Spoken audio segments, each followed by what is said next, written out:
Good morning, good afternoon, whenever you're seeing this. Does any of y'all know a disease named after a famous baseball player? Anybody?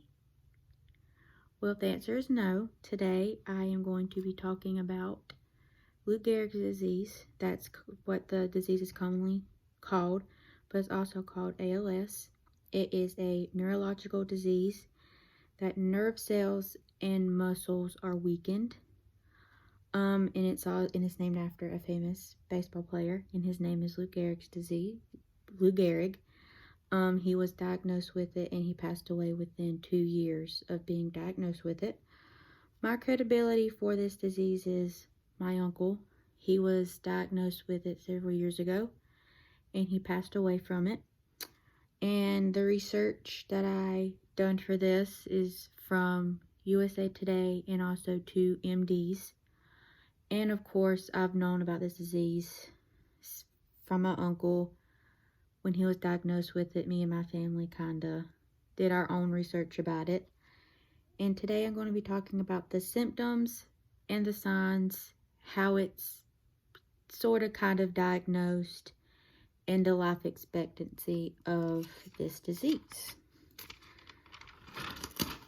So the first thing we'll be talking about is the signs and symptoms. The signs and symptoms, there are a lot. So the first one is pretty much muscle cramps, muscle twitches, tight muscles, muscle weakness, slurred and nasal speech, difficulty chewing and swallowing, and the loss of physical function such as walking, talking, eating, and breathing. And it pretty much breaks down the brain and spinal cord. It breaks it down and it delays the brain's messages to the muscles. And with my uncle, when he was diagnosed with it, it started off as a very, very distinctive limp. So pretty much it started off in his legs. And it kind of worked its way up. The first thing that it took, pretty much his ability to walk. So after the limp, it kind of went up to him being bound to a motorized wheelchair. And he was in that for a few months, maybe a year. Can't really remember, it was so long ago, but he was in that wheelchair for a while. And then it got to a point where it continued to work its way up, and it took his ability to use his hands to move the wheelchair on his own. So with that, he had to have help getting to places, which my aunt helped him a lot through this disease. And without her, he probably would have not lived as long as he did with it. But it took his hands, his arms. Then it got to a point where he was stuck at home with pretty much to a chair or to the bed, whichever one. So it kind of worked its way up. And the last thing that it took was his breathing. And that's how he passed away, in his sleep, from not being able to breathe. So how it's mainly diagnosed, there's no test or procedure to say you definitely have ALS. There isn't one at all. But there are some clinical examinations and tests that can limit the diseases that may mimic ALS. And there are a lot of those, so I'm just going to name a few. One is pretty much a spinal tap. Pretty much get a needle, look at the liquid from your spinal cord. X-rays, pretty much looking possibly, of course, the spine, certain muscles, something like that. A muscle and nerve biopsy, maybe the limp, maybe they want to look further, maybe something like that. And also you can go through a neurological exam, pretty much going through motor functions, moving arms, seeing how far you can move it, how much tenseness.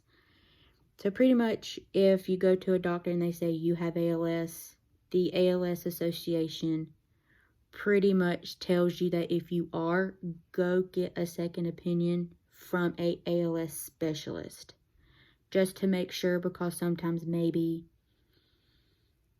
you may not have it. It's just a disease that you may have that kind of mimics ALS. So that's pretty much why they're saying go get a second opinion. And with this, 5 to 10%, another family member could get diagnosed with it. Genetics, there are some that can be caused by genetics, so it's pretty much hereditary. That's a little rare, but that can happen. And in some others, you pretty much don't know why you were diagnosed with it or how you got it. There's no way of saying how you got it. There's no other way. And now the life expectancy, there is no cure for it. Time is pretty much against you. But there are some medications that can slow down the progression of it, kind of slow it down. Pretty much they are giving you 2 to 5 years from being diagnosed. My uncle lived more than 5 years with it. So there is also a possibility that you can live more than 5 years that they are giving you. And some patients that are usually diagnosed are either 55 through 75 years of being diagnosed. In the conclusion of this, pretty much I have told you signs and symptoms of it, how it is possibly diagnosed, and the life expectancy of it. And it's pretty sad to watch. It was pretty hard for me to watch my uncle go through it. But if you want to help out, there is a website you can go to and help out, or even learn more, or maybe you might know somebody and want to give them more information to maybe calm them down or maybe help them through it. And now you know a disease by a famous baseball player, and hopefully this helps you or helps someone that you know has it, and you know a little bit more information about it. And hopefully you don't have to go through it like me and my family did. But it's a really sad disease, and you can go look it up on a website, or you can also Google it to kind of help you out with that. So hopefully y'all have a great day.